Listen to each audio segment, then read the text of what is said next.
श्री स्वामी समर्थ. आज आपण एका अतिशय सुंदर आणि विचार करायला लावणाऱ्या विषयावर बोलणार आहोत. श्री स्वामी समर्थ आणि आकर्षणाचा नियम. अनेक लोकांच्या मनात हा प्रश्न येऊ शकतो की आकर्षणाचा नियम आणि अध्यात्म याचा काही संबंध आहे का, किंवा स्वामींनी हा नियम सांगितला होता का. याचं उत्तर समजून घेण्यासाठी आधी आकर्षणाचा नियम म्हणजे काय ते पाहूया. आकर्षणाचा नियम म्हणजेच लॉ ऑफ अट्रॅक्शन असे सांगतो की आपण जसे विचार करतो, जशा भावना अनुभवतो आणि ज्यावर सातत्याने विश्वास केंद्रित करतो, लक्ष केंद्रित करतो आणि विश्वास ठेवतो, तशाच भावना, तशाच प्रकारचे अनुभव आपल्या आयुष्यात अधिक येऊ लागतात. आता विचार करा की स्वामी समर्थ नेहमी सांगत असतात की भिवू नकोस, मी तुझ्या पाठीशी आहे. या एका वाक्यात किती मोठा संदेश दडलेला आहे आणि हे एकच वाक्य आपल्याला किती धीर देतं. जेव्हा मन भीतीने भरलेलं असतं तेव्हा माणूस नकारात्मक विचार करतो, पण जेव्हा मनात श्रद्धा, विश्वास आणि धैर्य असतं तेव्हा निर्णय बदलतात, कृती बदलते, आपल्या भावना बदलतात आणि जीवनाची दिशा बदलते. याचा अर्थ असा नाही की फक्त विचार केल्याने सर्व काही घडून येतं. श्रद्धेबरोबर योग्य कृतीही करणं गरजेचं आहे. जर तुम्ही स्वामींचे नामस्मरण करत असाल, मन शांत ठेवलं असेल आणि सकारात्मक दृष्टिकोनाने प्रयत्न करत असाल किंवा काम करत असाल तर तुमच्यामध्ये आत्मविश्वास वाढतो. हा आत्मविश्वास तुम्हाला योग्य दिशा, योग्य संधी ओळखण्यास आणि त्यावर कृती करण्यास किंवा काम करण्यास मदत करतो. म्हणूनच अनेक भक्तांना असं वाटतं की स्वामींच्या कृपेने त्यांच्या आयुष्यात सकारात्मक बदल झाले. तुम्ही आजपासून एक प्रयोग करा. सकाळी उठल्यावर शांतपणे स्वामींचं स्मरण करा आणि स्वतःला म्हणा की श्री स्वामी समर्थ माझ्या पाठीशी आहेत. मी शांत आहे, मी योग्य आहे, मी योग्य प्रयत्न करतो आहे, माझ्या जीवनात चांगल्या संधी येत आहेत, मला चांगली माणसं भेटत आहेत, मी माझ्या आयुष्यात प्रगती करत आहे. हे वाक्य केवळ बोलू नका, तर मनापासून अनुभवा, फील करा.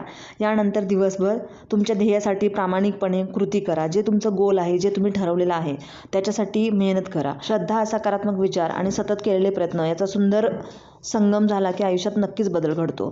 अनेक जण म्हणतात की आकर्षणाचा नियम म्हणजे फक्त आधुनिक संकल्पना आहे, पण जेव्हा आपण श्री स्वामी समर्थांच्या शिकवणीकडे पाहतो तेव्हा श्रद्धा, सकारात्मकता, धैर्य आणि कृती यांना दिलेलं महत्त्व आपल्याला दिसतं. आज आपण स्वामींचे असे 5 संदेश जे आजच्या काळात आपल्याला अधिक सकारात्मक आणि सक्षम बनवू शकतात.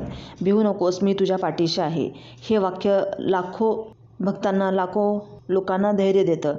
जेव्हा आपण सतत भीतीत जगतो तेव्हा आपले निर्णयही भीतीवर आधारित असतात, पण जेव्हा आपल्या मनात विश्वास असतो स्वामींविषयी तेव्हा आपण संधी स्वीकारायला तयार होतो. म्हणून स्वतःला रोज सांगा, मी एकटा नाही किंवा मी एकटी नाही, परमेश्वराची कृपा माझ्याबरोबर आहे. श्रद्धा ठेवा. आता त्यांचा दुसरा विचार, श्रद्धा ठेवा पण कृतीही करा. फक्त इच्छा व्यक्त करून जीवन बदलत नाही. स्वामींच्या जीवनातून आपल्याला समजतं की श्रद्धेबरोबर योग्य प्रयत्नही आवश्यक आहेत. जर तुम्हाला चांगली नोकरी हवी असेल तर प्रार्थनेसोबत तुम्ही तुमच्यातल्या क्षमता वाढवायच्या आहेत. जर रिलेशनशिप सुधारायचे असतील तर संवाद म्हणजे बोलणं चालू ठेवा. त्यांचा तिसरा विचार आहे, मन शांत ठेवा. अस्वस्थ मन योग्य निर्णय घेऊ शकत नाही, कधीच घेऊ शकत नाही. कारण जेव्हा आपल्या मनामध्ये सतत अस्वस्थपणा असतो, भीती असते, दडपण असतं, तेव्हा आपण योग्य निर्णय कधीच घेऊ शकत नाही. नामस्मरण, प्रार्थना किंवा काही क्षण शांत बसणं यामुळे सुद्धा मन आपलं स्थिर होऊ शकतं. म्हणून मी मेडिटेशनवरती जास्तीत जास्त भर द्यायला सांगते. कारण मेडिटेशन जेव्हा आपण करत असतो तेव्हा मन शांत होतं, स्थिर होतं, आपल्याला विचार करायला स्पेस मिळतो. मन शांत असेल ना तर आपण परिस्थितीकडे वेगळ्या दृष्टिकोनानं बघतो आणि अगदी स्पष्टपणे पाहू शकतो. आता चौथा विचार आहे, कृतज्ञ राहा. आपल्याकडे जे आहे त्याबद्दल आभार मानणं ही खूप सुंदर सवय आहे. आभार मानल्यामुळे मनात समाधान वाढतं आणि आपल्या आयुष्यातील चांगल्या गोष्टी अधिक जाणवू लागतात. जेव्हा आपण कृतज्ञता व्यक्त करतो किंवा आभार व्यक्त करतो तेव्हा आपल्या लक्षात येतं की आपल्याकडे आभार व्यक्त करण्यासाठी इतक्या गोष्टी आहेत. तर रोज रात्री झोपण्यापूर्वी 3 गोष्टींसाठी मनापासून आभार माना.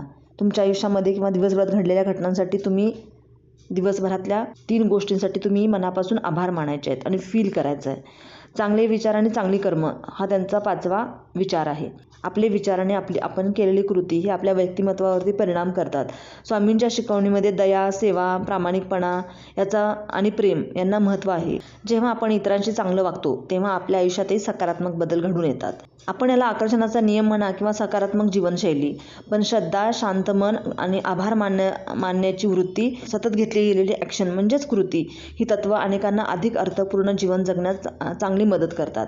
आजपासून एक छोटा संकल्प करा, रोज स्वामींचं नामस्मरण करणे, सकारात्मक विचार जोपासणे आणि आभारी ग्रॅटिट्यूडच्या अवस्थेमध्ये राहणे आणि आपल्या गोलसाठी, आपल्या ध्येयासाठी अथकपणे प्रयत्न करणे, कृती करणे. तर तुम्ही आधुनिक सायन्स बेस गोष्टींचा वापर करून आध्यात्मिक गोष्टी पण तुम्ही साध्य करू शकता आणि दोन्हीचा संगम केल्यामुळे तुमच्या आयुष्यामध्ये लवकरात लवकर त्याचा इफेक्ट पण जाणवू शकतो. कारण तुमची देवावरती श्रद्धा आहे, तुमची स्वामींवरती श्रद्धा आहे, भक्ती आहे, तुमचा विश्वास आहे आणि त्यासोबत तुम्ही ह्याही गोष्टी करता तर तुम्हाला याचा लवकरच अनुभव यायला लागतो. आणि स्वामींवरती जे मनापासून विश्वास ठेवतात त्यांना नेहमी प्रचिती येते, हे मात्र नक्की. व्हिडिओ आवडला असल्यास लाईक करा, शेअर करा, सबस्क्राईब करा आणि बेल आयकॉन बटन प्रेस करा. बेल आयकॉन बटन प्रेस केल्यामुळे काय होईल तर माझे नवीन नवीन व्हिडिओ जेव्हा मी अपलोड करेन तेव्हा ते तुमच्यापर्यंत नोटिफिकेशन येईल आणि तुम्हाला ते बघता येईल. श्री स्वामी समर्थ. थँक्यू.